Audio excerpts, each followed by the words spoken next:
নমস্কার। আমার প্রিয় লেখকের কবিতা পাঠ করছি।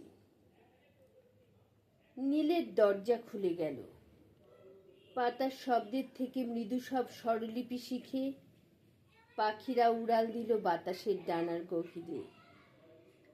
আঙুলের খরস্রোত লুকিয়ে রেখেছি। বাইরে কেন, ঘরে এসো।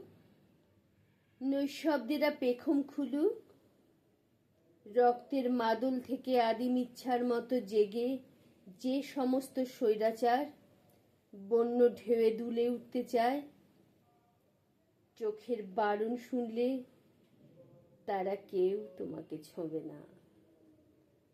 ডাকাতিয়া বাঁশি থেকে জয়ধ্বনি নিভিয়ে দিয়েছি। বাইরে কেন, ঘরে এসো। পোড়া ধূপ স্মৃতি ফিরে পাক। নমস্কার।